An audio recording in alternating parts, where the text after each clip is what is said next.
They said, we're thinking of putting a chainsaw on a robot. And we said, how about we do that on Thursday? Because we also want to put a chainsaw on a robot. Hello, everybody. I am Lauren Feldman, your host. Welcome to a 21 Hats conversation. We are here today to talk about marketing, although marketing from a slightly different perspective. I've been talking to business owners and entrepreneurs as a journalist for, I don't know, about 20 years now, and I don't think I've heard them discuss a more vexing problem than what to do about how to get more customers and how to handle all the different marketing options that exist, the platforms, the gurus, you name it. There's somebody out there trying to sell you something and you're trying to figure out what to do. And worst of all, just when you think you got it figured out, everything changes or an algorithm changes and you got to start over. Today, I have two really impressive guests to introduce to you who have kind of been through that process and figured out a different approach that is working for them. My two guests are Shawn Busse, who is CEO of Kinesis, and David Nichols, who is CEO of Loupe. They're both based in Portland. And as I said, they've come to a slightly different, more holistic approach to marketing that I think is going to take us in a number of interesting directions. Shawn, let me start with you. Tell us how things changed for you around the time that we hit the Great Recession and what you were doing wasn't really working. Sure. Yeah. Thanks for having us, Lauren. I'm excited to hear some of the questions from your audience. And I'm just a huge supporter of small businesses, which really kind of gets you to what Kinesis does, which is we help small businesses to really be their most remarkable self. And, I'd say our journey has been almost the same length as yours. We've been around for about 21 years. I've worn 21 hats throughout that journey, for sure. Thank you for doing that. Appreciate that, Shawn. And I'll, I'm going to compress a lot of time into a really short period here, which is essentially that in 2009, 2010, we got hit by the Great Recession after having been in business for about a decade. And it really caused us to question sort of everything. The phone pretty much stopped ringing overnight. And the vexing question I had, or the paradox, was that our customers were marketers. Our customers were in-house marketers, mostly at small to medium-sized businesses, some corporate players as well. And what were you helping them with at that point? What were you doing? All the tactical stuff, branding, positioning, website development, logo design. We were really the shop you hired if you needed to get marketing done. And we were relying on the internal marketer to set the course for where they wanted to go. And then we just essentially followed their lead, which is it's an okay model, as far as business models go. There's a lot of marketers that need a lot of help and a lot of people who want to help them. But what I found to be really fascinating and a little bit saddening was that when the economic situation went south, a lot of businesses, their first fire was to eliminate their marketers. And then maybe shortly thereafter, their salespeople, which was really strange to me, right? Because these are the people who are supposed to help bring customers in the door and to help, create revenue opportunities. So it was a tough moment, right? Because you sort of take for granted that this is what their job is and that you thought that that's what they were accomplishing. And yet owners clearly didn't have enough confidence in them to do that work, to invest in them. And that started me on this really long journey of really asking the question, like, what's wrong with marketing for small businesses? And like, why do so many of them struggle with it over and over and over again, to where they're scared to invest in it, or they don't want to go all in, and I'm really interested in answering that question, or I was, and I figured a few things out along the way. You started asking the question, I think, maybe it's not just about the marketing. Maybe you need to look more holistically at what the company is doing. What prompted that? Well, first I realized like all these folks were getting fired. And then I just started thinking about, okay, let's put myself in the shoes of the small business owner. And I realized that two things were happening. One is that the owner wasn't doing a very good job of connecting to the marketer to communicate what their vision and purpose of the organization was, where they wanted to take it. And that's a really hard thing to do. let alone whether the person you're working with can do it for you. So there is a gap there. And what was happening was marketers were just doing stuff, right? Making websites, creating new logos, running social media campaigns. And sometimes that stuff worked, and other times it really wasn't producing any kind of tangible results that the owner could see. And more importantly, they weren't connecting to the owner's vision and purpose. So that was problem number one. And then problem number two is that the owner themselves actually had struggled really hard to stand out in a crowded marketplace. And so even though the marketer might be a really great marketer, what they were marketing, the thing that the business did, wasn't actually that remarkable to a buyer. Even though it could have been, but that there was a gap there in creating that, we would just call it remarkability. So doing lots of activity, not have something, to really worth paying attention to, or at least said in a way that the customer gets it. That was the big gap that I saw. And then when I realized that, I was like, oh, let's figure out what a company stands for first. Let's go like from the inside of the company and work outwards as opposed to outside in, which is what most marketing does. That was our big epiphany. That's why we wrote the book. That's our whole marketing from the inside out framework. And in that journey, when you realize that really purpose starts here and then radiates outward, you realize purpose also needs to touch your employees, and that you need to hire employees that align with what your vision and purpose are. And then they touch your customers and create a remarkable experience. So then we started getting into things like recruiting and retention and culture and amplifying. Going through that process, so far you've basically framed it in terms of the companies that you were working with. But what impact did going on this journey have on you and your business? What did you change as this became clear to you about Kinesis?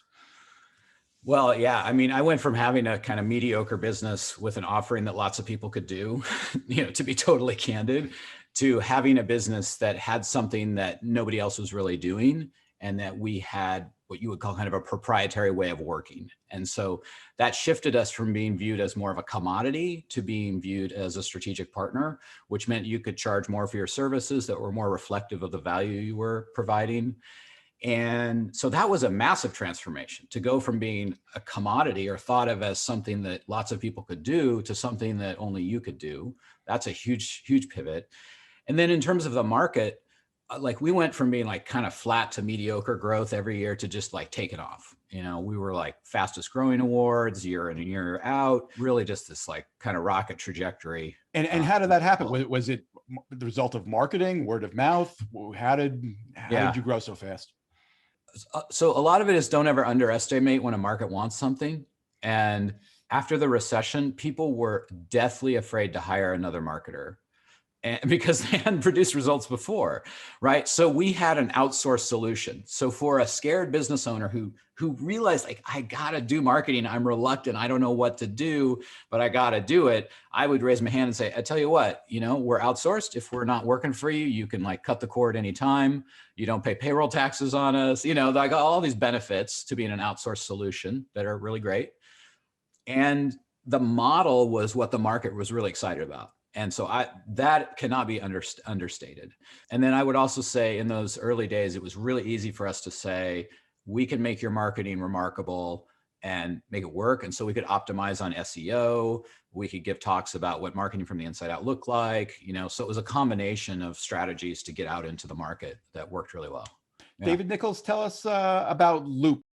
What does Loupe do? Well, I hope I don't brutalize the beautiful Kinesis copy of our mission statement, but I mean, they made it really easy for we should say you have been a client of Kinesis. I've been a client and a friend of Shawn, for a while now, and really grateful for kind of them, teaching us how to run their playbook on our business, and like I'm so excited about what it's done for us and like the kind of possibilities that it's opened, and that's why I think Shawn wanted me to come along, because it's been a lot of fun to work together, a really good collaboration. The one word mission for us is revolution. We want to revolutionize robotics and automation. We work in manufacturing automation, robotics, anything that's cutting metal or drilling holes in airplane wings or making kitchen cabinets or putting things in boxes, stacking up boxes, like any kind of manufacturing automation where there's robots moving things around. You make the robots and sell them to manufacturers who actually make the goods you're referring to? how much time do you have? Because like the quick way to think about it is like, you can think of us as kind of like a magical R&D workshop for new kinds of machine designs. So a lot of times, company, like we have several supplier awards from Boeing, for example, where we've consulted with them on designing new equipment for their production facilities. We also work with a lot of equipment builders just on a consulting basis. Like we have a lot of different ways of like making money from doing that. But basically it's a bunch of smart machine design nerds that work together to do amazing things. Tell us about your trajectory when it comes to marketing. Yeah. What did you try initially and how did it evolve? Well, I would say that it started when I went to engineering school, which was sort of, they weren't dismissive of marketing. They were sort of unaware. They didn't tell you that it existed. Customers will just show up. Someone should have mentioned that to me, because when I was like, I'm so excited about this work we're doing. I love these machines we're building. We have this awesome, like the team is great. The work we're doing is great. Like we're really amazing, awesome engineers, like really good at our craft of that. And then I occasionally would have these moments of, well, I want to do this more. I want to have a bigger team. I want to have cooler toys and facilities. So I guess I need to grow sales because I need more customers. And so the kind of very basic analysis was like, let me try to do that with salespeople. I was trained to be a salesperson, even though I was really an engineer. And I did that okay, but then I thought like, let's just try to grow sales. I need customers, like I need sales, like salespeople. It's right in the name. Like, of course, that's how you do that. And that turned out, to be effective in some ways. And now that I know really what salespeople do and what they're great at, like we know how to apply that. But we were using a salesperson to do all outbound communication, all relationship development, every aspect of this like really complex client interaction process. And salespeople are great, but they're not good at every single step of one of those steps. Like no one is. And so when but I'm also very determined and extremely willful. So I tried really hard to do that for a couple of years. And I'll attest to that. He is. He tried hard. Like I don't try so hard anymore because now I recognize that it's like a sign that I'm probably pushing on like an immovable object. But anyway, like after kind of like laying down to die after one of these like failed attempts of like version 5 of like our sales team, I was like, maybe we should figure out how to communicate what we do. Again, I couldn't say this at the time. What I said was, I think we need marketing. and I also need to know what marketing is. So like that was where the journey began for us. And we had done some work on just sort of, again, we had been a company for a while. We had been a company maybe 10 years before we really started to get serious about this kind of work, because we were great engineers. Like people would hire us because of that. And like that was enough for like to go through a certain, beginning phase of our company. But when we really wanted to branch out from that, we like really hit these plateaus where like we can't take it any further doing what we're doing. And so it was really out of like curiosity and kind of like, I almost describe it as a sort of like near-death experience where I was just like, we have nothing to lose. Like we might as well try some of this stuff. It turns out when you work with professional communicators, they know how to communicate what's awesome about your work, why you're excited about doing what you're doing. You can talk blah, blah, blah, blah, blah, like for hours. And they can say, did you mean revolution? I'm like, how did you do that? Like, and that turns out, oh, that's their skill set. Like that's what they do. So let me stop you there for a second, David, because you're right about professional communicators when they're very good at what they do, but they aren't all great at what they do. And you have to find the right ones. Okay. Same with engineers. Okay. Fair enough. So, how did it work for you? How did you connect? I assume you're referring to Shawn. How did you figure out that this was the right person in the right direction? Sure. So we had run experiments. Like it wasn't like it wasn't like the first moment I had this notion. I called Shawn and it was perfect match. It took us a while to find each other. And at the time, again, we were like, well, we're still investing at the scale we were at. It's like we could hire one more engineer or we could have a marketing budget. And we would always hire another engineer, right? Like because engineers were like, we knew how to hire them. We knew the ones that were good. Like we knew a lot about that. I think that's a very common route, a very common path you're describing. You're not alone there. Right. And so there was a certain scale thing. And so at first we were like, we needed to like take these like tiny bite-sized steps. Mhm. And even some of my initial conversation with Shawn was like, this is what it's like. This is what, he was educating me on how to hire different types of marketing company, not just his, but like that was a good, sort of like, here are your choices. Right. Like, and we're one of them, but like, and so we started off with this kind of like project-based kind of thing, right? Like a la carte. Like I think a lot of agencies probably want to offer that to people to give them this like smooth on-ramp to be like, if we do great work, we could build from there. And so we did like a website, we did some core values work, which again, excellent work, so good. In fact, our core values were from those workshops that we had done with these little bite-sized marketing. Yeah, and to be clear, like that wasn't with us, So no, like right. David and I met over like hamburgers, and I was sort of like, here's the landscape and here's all the different things you could hire, and we're in that. And he went off and hired some people that actually did like really great work for him. So I think that's it's a testament, like to your point, Lauren, like there are people out there that kind of suck, and there are also good people out there, and figuring out which is really the hard part. And the right How did you model wind to up hiring fit. someone to help you with core values, David? I mean, were you aware you needed core values, or were you on this path looking for marketing and you ran into somebody smart who said, you need to figure this out first? Well, I talked to people and I said, I need more customers. And they say, have you ever heard of marketing? And you should talk to these people who know how to know how to tell people stories. And I was like, oh yeah, that does sound good. That does sound like what we need. And just kind of talking to people who, I think I even might have talked to people about like, I'm trying to grow sales. And they're like, how do you do marketing? Because they could see that I was going in the wrong order. Right. Yeah. Or like for us. And so we did good project work with them, but again, and they're a great team, great, awesome team. Great. But the way that our company fit together with their company couldn't hit that critical mass. We did not have an internal marketer, to Shawn's explanation earlier, that could guide like an external like project organization that could deliver a website according to like what the internal marketer was doing that fit into, like, we had nothing. Like we were 10 engineers, period. Like, and maybe one admin.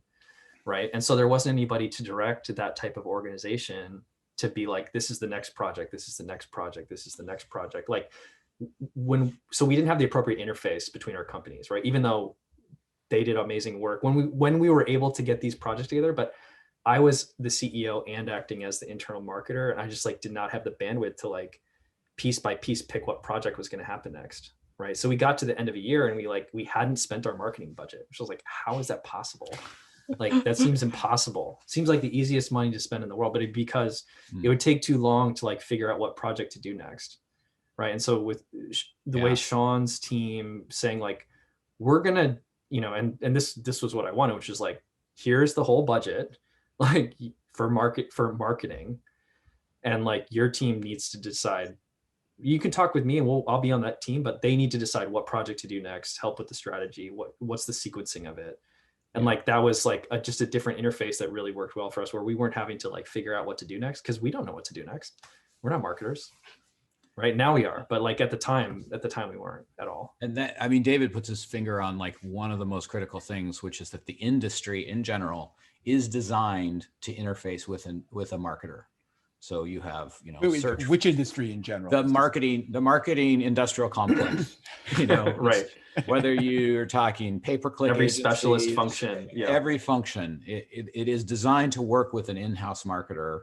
And so if you don't have an in-house marketer, it's like friction. It's a lot of friction. And then the problem I described from the Great Recession was, even if you do have an in-house marketer, often the marketer and the owner are not peers. Often marketers are elevated up from an administrative role. And so they're almost often thought of in this sort of sub level of professionalism, almost subconsciously. That happens.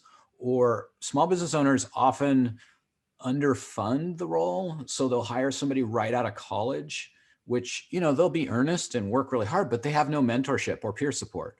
And so you're almost setting them up for failure in that environment, because now they're part of the marketing industrial complex, and the marketing industrial complex will like basically take advantage of that, where that internal marketer, a more sophisticated one, can help the owner realize their vision and appropriately pick from the right service providers. So I'm imagining people listening to this conversation, Shawn, saying, yep, that's me. I hired that kid out of college, or I hired my nephew, or whatever it might be. What do you tell someone who knocks on your door in that situation, but realizes it's not working and is looking for something different?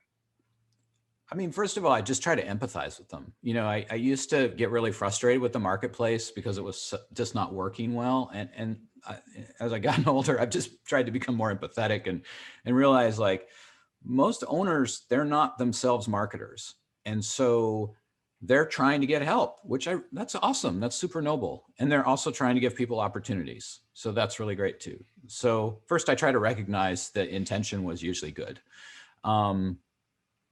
If the person's still on the team and they have some strong fundamentals, you know, we can come in and basically be that mentorship and full team to support that person and train and help them elevate, that internal marketer.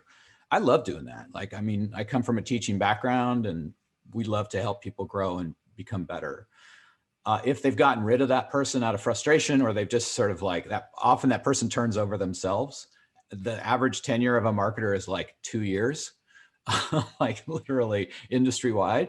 And the reason is marketing personas tend to like new things, and small businesses often have one thing they're doing. So the turnover is really high. So let's say the marketer is selected out. In that case, we say, let's build a good strategy that supports your vision. Let's figure out your values, your purpose, your one-word mission statement. Let's do all the hard work that you could never hire a junior person to do.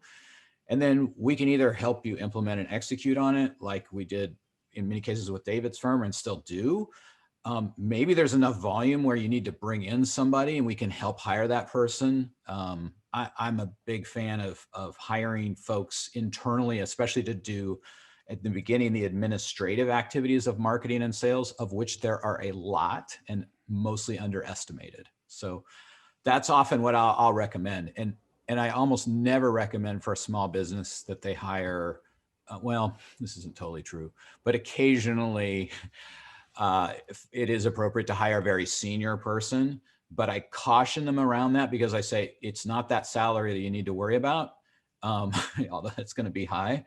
It's all the people that person wants to hire and surround themselves with. So if you're going to go that path, get ready, because that person will want to hire junior people to do the work they don't want to do. And they're going to want to hire agencies to up level their professionalism and to build their empire. So you think it's $120,000 marketing budget, that now is going to turn into a $250,000 to $500,000 marketing budget.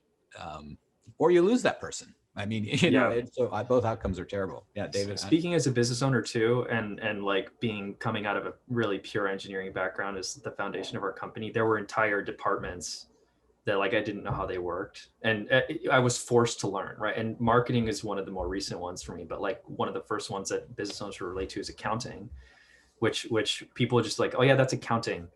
But within accounting, you have your bookkeeper, you have your CPA, you have your CFO, you have your controller. These are all very different skill sets and personalities and experience levels. If you ask your bookkeeper CFO questions, you're not going to get appropriate answers because they're not qualified to do that. And so like when you know, I don't know which one of these, like the nephew or niece in the marketing department, like would directly relate to, but it's that kind of a problem, right? Like you have an entire team of people. If that function in a company is going to be operating really well, you need strategy people, you need these, you know, you do need administrative people, but like, don't ask your bookkeeper CFO questions. They won't be able to, they're not qualified to answer them. Right. And so that's another reason where for us, like we really needed like a big, like a team that could take on like those different divisions at, you know, even at our scale now, I can't put that size of a team onto mine. I just need a fraction of Shawn's team to do that. Right. So David, I suspect that a number of the people who are watching this saw the video that I posted in the 21 Hats Morning Report, a video that you created and put on YouTube showing a bunch of robots cutting a tree with chainsaws. Yes. Is that a marketing video? And Of course it is. Of course it I is. thought that was going to be your answer. I think you just answered your own question. But how so is it a marketing video, and how did you make the leap from where you were initially that you've already described to the point where you are posting videos of chainsaw robots? Well, I talked about being a team of great engineers and wanting to do interesting work, and that putting a chainsaw on a robot is something that we would have been excited to do at any point in the company history, right? That's just obviously extremely fun and cool to attempt. And it would have, like, years ago, or before I learned some of the things I know now, I would have thought of it as like, this is a guilty pleasure. Like, this is something I'm doing. It's really fun and it's exciting and it's like connected to what we're about, but it's like, it's not serious. It's not like real work, right? Like I should be like dealing with like clients or something. And what we really embraced, or what was really powerful and fun for us, was Shawn and the work that we did with the brand, like to really dig into like, what are we doing here? Why are we here? What are we about? Like, what is the purpose of this company? Right? Like, we have a really firm handle on that now. And so now when someone says we want to put a chainsaw on a robot because we want to do all these things that weren't possible before, it's like instant match. Yes, that's what we do. Like, that's perfectly matched to what the purpose of our company is. Because they're like, we had these other chainsaw testing machines before, but they have all these problems and like they're not flexible enough. And we're like, yeah, we're all in 100%. So you put the chainsaws on the robots in response to a request from a client, or you dreamed it up because you thought it would be a good marketing video? Okay, a client did ask us to do that, but they weren't a client when they asked us to do that. They said, we're thinking of putting a chainsaw on a robot. And we said, how about we do that on Thursday? Because we also want to put a chainsaw on a robot. Yeah. And then, a lot of organizations, they would have been, yeah, well, let's talk about the project. Like, let's work towards some like mid 6-figure bid of how we're going to build this thing for you. Scope of work. Yeah, gotta have a scope of work. And yeah. And we were like, we'll try that. Like, we'll test that. Like, that'll take a day. That'll take a day or two of our time to test. By the way, potential client, you need to go talk to your people because we need the footage clearance. We won't ask you for any money. We just want permission to share the footage. And they were like, okay, that's fine. So again, it's one of those things where it's just a priceless thing to do. But I mean, there's other things like working with robot dogs and other things like that, where like, there aren't necessarily clients asking us to do things. We just know that it's the coolest thing ever. And that's a good enough reason to do it. Right. And it's aligned squarely to the purpose of our company. That's the last piece that a lot of people don't get. They think, oh, well, David's got access to robots. Of course, he's got cool marketing. What he actually has that I think is more powerful than anything else is he has the power of decision-making, which is informed by his mission of revolution. So if an opportunity comes along, he looks at it. I don't want to put words in your mouth, but I think you look at it through the lens of purpose. Does this align with our mission of revolution and changing how the industry works? If yes, we'll do it. And I think that's the biggest problem with most quote unquote marketing, is that most owners don't actually have a good filter. They don't have a good way to make decisions as to, should we do this thing or that thing or nothing? And often they default to nothing or predictable and boring. And so by having a really powerful mission, he can make good decisions and know what to drive towards, as opposed to spending energy on everything.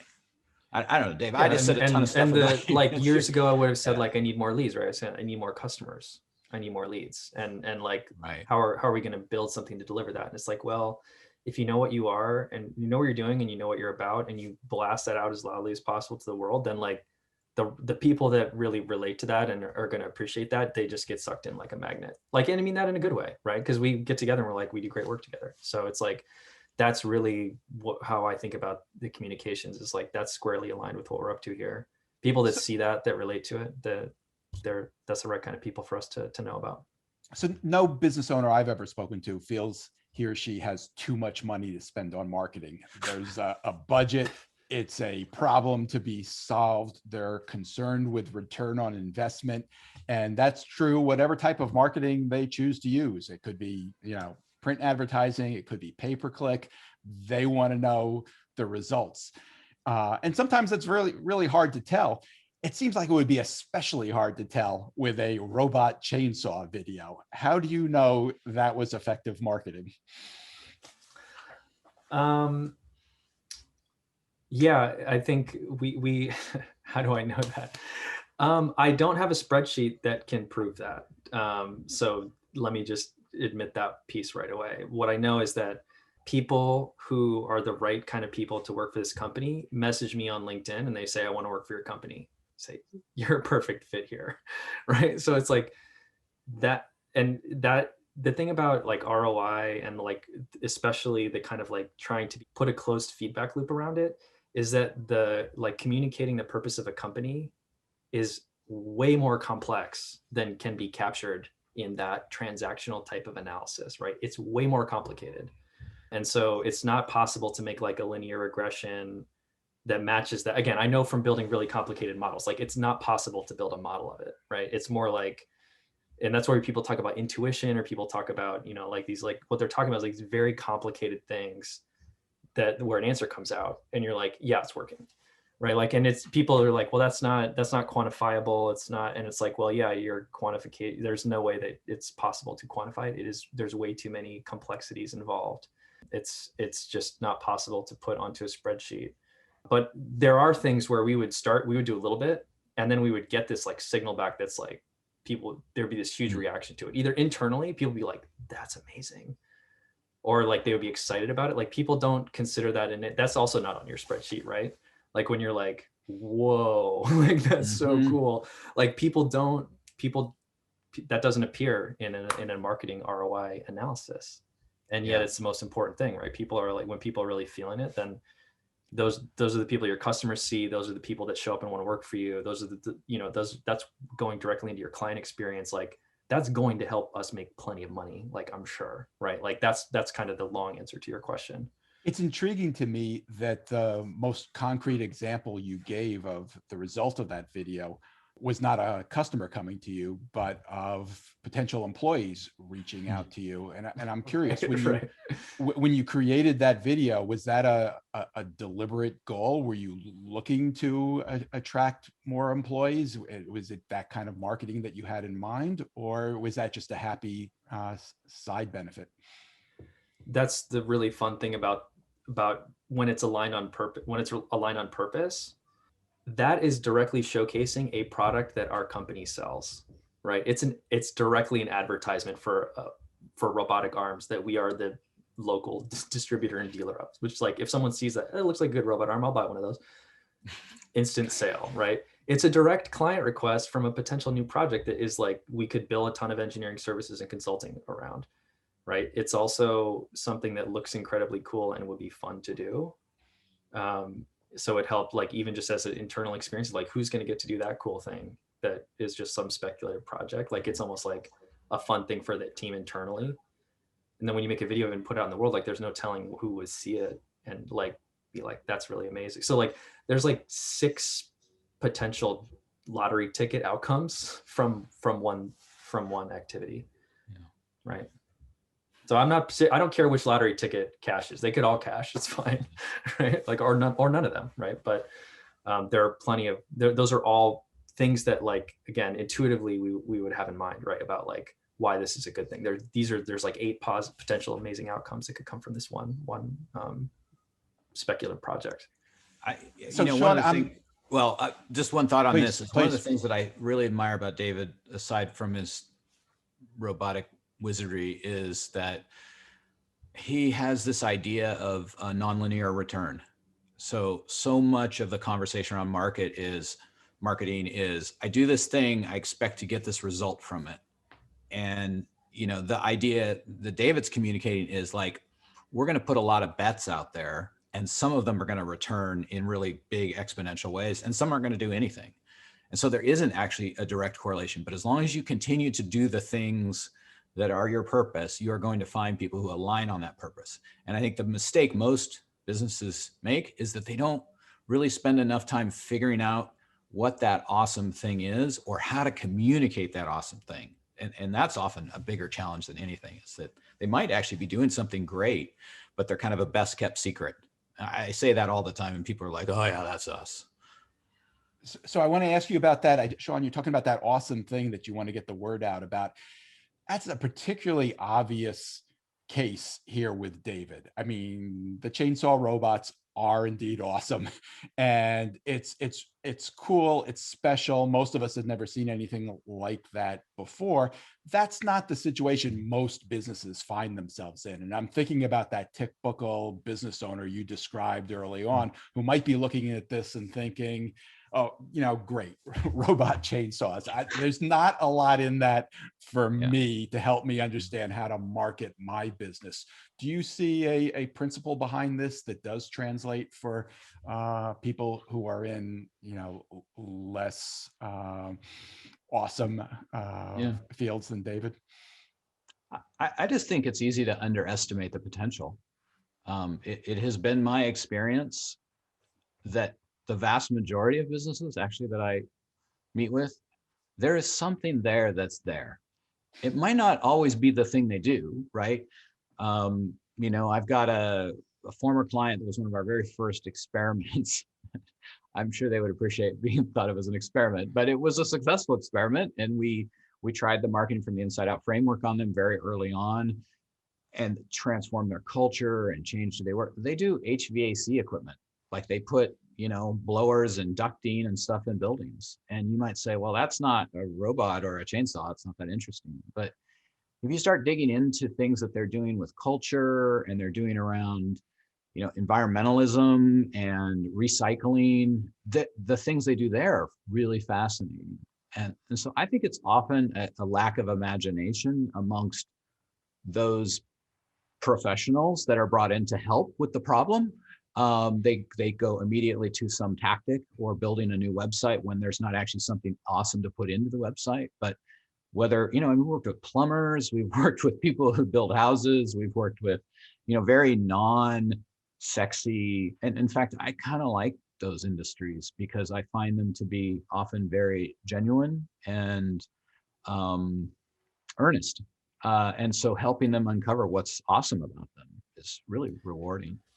Yeah, if you have a company that doesn't instantly die, then there's something about your company that's worthy of attention and interest in cultivating it. Like it's so hard to know what it is sometimes. Like I know from my own experience, being very experienced, because again, often you're so close to it, you don't either know how to describe it because again, you're not a professional communicator, you're just a really good engineer, right? That's not a job you have experience with. If you are around and you are able to sustain anything, even just from like whether you're a plumber or an engineer or even what florist, like there's something there that like you could really cultivate and bring to people that's important and special. And also like, I think what we're doing is really cool, but in automation, like it's like companies are trying to be boring on purpose. So I don't think you'd be really surprised. Like certainly Boston Dynamics, and there's some like superstars in terms of like people doing amazing things, but a lot of them are very conservative, very afraid to try things. Don't want to, we're obviously doing everything we can to subvert that, but I mean, it's not, there's a lot of pressure to sort of like, kind of go right boring down the middle with this stuff that I'm like, do you see how cool this is? Like, why aren't more people talking about it that way? So yeah, I think that's true for many industries, including ours. For sure. Yeah. I would second that as a journalist. I mean, it's a little bit different, but I have the same kind of confidence that you expressed, Shawn, that in talking to pretty much any business owner, I can find a story, something interesting. That's different than finding something to market, but similar and related. I mean, just as a counterpoint, I have a client, they're a steel fabricator. And even though they make really amazing things, they don't actually hang their hat on the amazing things they make. Part of the reason being, from a competitive landscape, lots of other steel fabricators make amazing things too. Where they hang their hat is on career development and taking kids out of high school and nurturing their development as apprentices and talking about the opportunity for the skilled trades and going up on the TED. Like, so that his passion is really around elevating up folks into that career space. And his website is filled with that stuff. And then that attracts other people who care about that stuff, right? Like say a contractor who might want to hire him. And so his website it's about steel fabrication, but doesn't list all the equipment he has and what he can weld and all the beautiful welds. It's actually about the potential for human development in the skilled trades. And that's a really exciting story. Like you could write about that in Forbes, but it's also a compelling set of values that matter to his customers. So I'm not scared at all. I think you can do it almost with any business, like David said, if it's not dying. Interesting. So let's go to this question, Shawn, which is basically, I don't know if you've had a chance to read it, but I did. Yeah. The question is, what would you suggest to kind of help develop the internal marketing people that this business has hired, and also to help them stand up to the engineers that they work with? Maybe David could help out with that a little bit. In some ways, David probably has some strong feelings about this, I'm guessing, but I see this dynamic a lot where you have the tension between the quote, and I hate this term, the billable people and the staff, or the overhead. That's the worst term to describe them. And, boy, if I could talk to the owner and say, like, first, lose the mindset. Like, that's a terrible place to sort of think of, like, people who don't do things that are billable to customers. It demoralizes them, and you want them to be excited to do the work.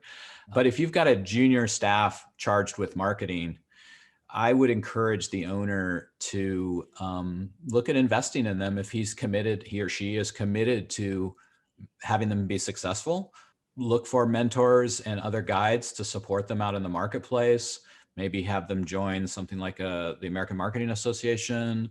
Find more senior people, help them find more senior people to coach them and guide them along the way. And most owners don't make those investments. And I think that if they really want to get some value for that employee and have them for the long haul, that they have to be prepared to do that, to offset the fact that they're bringing in junior people. Yeah. I'll answer going back to purpose too, which is that in whatever organization, if it's up to the leadership, if that's the CEO in a small business, or if that's sort of the founder of the company, it's up to them to make the case to their entire team, like, this is why this activity is critical to what we're doing as a company. Like, and that's so that that can be clear across, it's easier when, like, it's like, well, these are the people who we bill. That's sort of, that is how that is where money comes from, sort of. But that's not, like, we need this other function over here, which is like helping communicate what we're about, helping get us out there and promote what we're trying to do here at this company. Like, that's just as important, right? Yeah. Like, it's up to the leadership of the company to sort of, like, not like cover for them, but just to talk about how that activity fits into, like, the broader purpose of the company, so that those teams can look at each other and, like, respect each other's contribution, right? Like, again, like, it's, maybe I'm being a little too high-minded about it, but I don't think so. Like, that comes from the top. Like, that a junior person can't do that for themselves. Like, they can't do that on behalf of their department. Like, it's up to the people on the top to talk about, like, this is why these people are here. This is why this is important. And engineers, you're spot on that, because they're recreating the recession problem I described earlier, right? It's like they don't know why they're there other than to do marketing, which is actually not a really compelling purpose for being in a company. Right, and engineers, like, I related it to in my own story, like, they're not being malicious, they just don't understand. Like, they don't have a point of reference to, like, the power of that activity, right? Because they have such specialized technical education that they have too many engineering classes to be also taught about that, right? Like, that's just basically what happens, like, in their, and then when they get into these organizations where, like, it's just a continuation of that, right? So, like, it's not out of any sort of, like, ill intent. Like, it takes a special kind of engineer to be able to, like, or an experience to be able to, like, see that as, like, fitting in, right? It took me a long time, and I was trying really hard. So, for what it's worth, it's not just engineers who aren't taught these things. I mean, yeah, doctors aren't taught it, lawyers aren't taught it, journalists certainly aren't taught it. It's one industry after another. David, let me ask you this.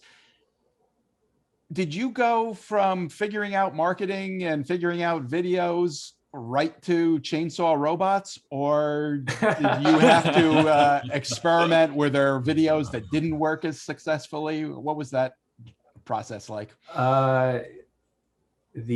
So my answer to that question is, like, and it has to do with magic, which is that Shawn taught us, like, one of the archetypes in human society and in mythology is the magician, right? And he's like, you guys are kind of like magicians, right? And if you study magicians or you learn about magicians, it's just a trick, right? Like, and you just have no idea how many times they shuffled that deck of cards.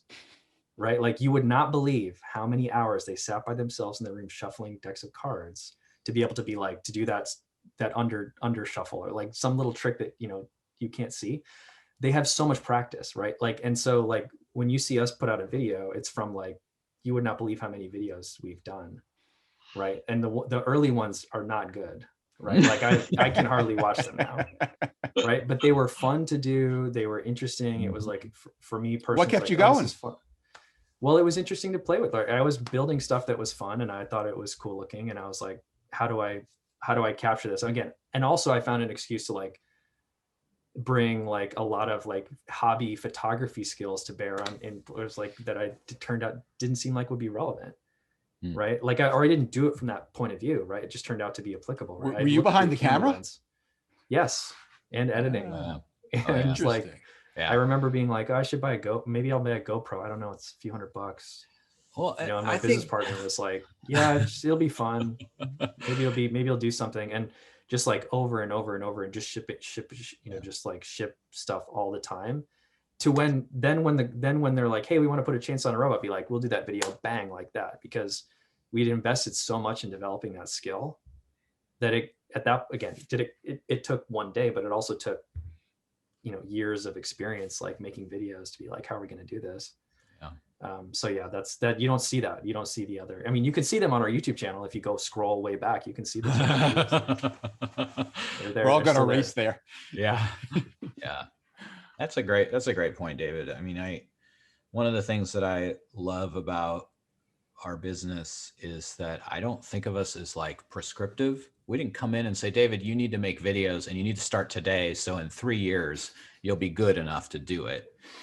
It's more like journey. I mean, one of David's values is trust and collaboration, which is like probably one of my favorite values of any company I work with, because the idea is like you work together and you build things that are based off of each other's strengths, and you create new things that are compounded as a result of those two things. So, you know, David's excited about the camera. We're like, well, maybe you could be this is your, and we start working on things together. And it's like, folks will often ask me, did you do that thing for your client? I'm like, well, kind of, like we actually did it together. And I think that's a piece of marketing that's really marketing, or just making awesome businesses, is to build things together with whomever you're trusting to communicate to the outward world. Like I think about this, the comment, for example, from Kay, it's like, she's positioning it as the engineers versus the marketers. Like, what if they all were working towards the same thing? And that I think David does really, really well. And I would encourage other owners to think that way too. Interesting. So we got to wrap this up. I think, Shawn, I have one last question for you. By the way, I finished reading your book last night. You're kind. It's a terrific book, Marketing from the Inside Out. I highly recommend it. It's kind of a guidebook to thinking through what you're trying to get out of marketing, and it becomes, you know, much more about how you build a company with a culture that warrants being marketed. And you have a lot of great kind of case study examples. One of my favorites early on is the one of the doctor who thinks he needs more leads, but the problem really is that he's got an office that's mishandling all the leads that come in. And he's got to find a way to figure that out and understand that. And I think that's a doctor, and we can all imagine why that would be a particular problem for a doctor. But I think it's, you know, there are a lot of businesses who struggle with that. My last question for you is, what happens when somebody walks in your door, and I imagine it happens occasionally, who has solved those problems? They've got the business running pretty well, and they really do just need marketing help. Where do you begin that conversation? Yeah. I mean, what's really cool about small businesses, doing it for 20 years, is I've actually seen things get better, meaning that, you know, I see owners more and more talk about why they care about the culture, why they care about their employees. You know, that becomes more of a de facto agreement. And that did not used to be the conversation. So in the beautiful scenario you described, where somebody comes in the door and is like, you know, our culture is killing it. We have a great offering. Maybe the market doesn't know about it enough. We need to get it out there more. Then often it's like, what are the creative ways to push things out there? And I think what is happening is, especially with COVID, is everybody's gravitating towards the same tired solutions, right? Everybody's sending out email spam more and more and more and more because they can't like go to networking events. or they're all paying Google more and more and more money. And it's an arms race.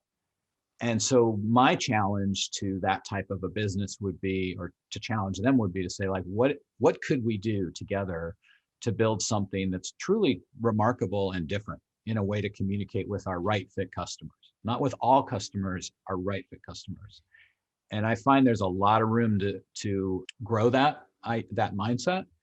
And then I would say the second piece is, even if they've got everything figured out, very few have I come across that are doing what David is doing, where the activity he does that attracts customers is actually the same activity that attracts great candidates, and he gets unsolicited resumes.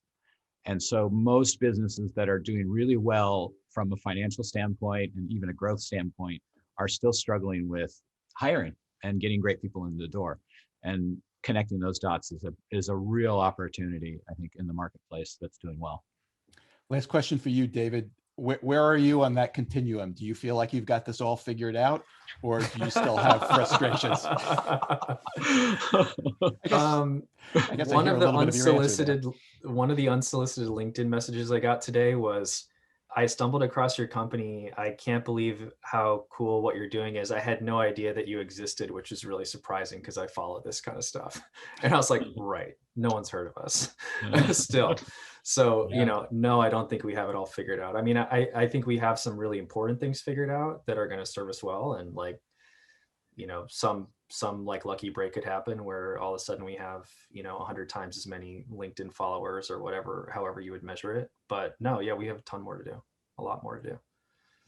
Can you give me an example of something that you would a problem you'd like to solve? Well, yeah, it's like, how do we make the magnet bigger, right? Like, again, we're talking about just building this giant magnet. Like, it's like, this is a little piece of it, and it's like getting more and more powerful, so it can like pull in things from further away. Like, and that's a great thing to focus on, because we know what we're doing here. And so it's just like, how do we get to bigger audiences? How do we get in front of more people where the right kind of people will see it and be like, that's a cool chainsaw robot. I've never seen this company. Like, how do we have that happen 100 times more often? I haven't figured, that's what I really like to figure out. Yeah. And there's still some puzzles there for us. David Nichols of Loupe, that's Loupe, if you're looking him up or trying to find him on LinkedIn to apply for a job. And Shawn Busse of Kinesis, Kinesis. Thank you both for taking the time. Really appreciate it. Great conversation. Likewise. Thank you, Lauren. Cheers. And thanks for joining us, everybody. Take care.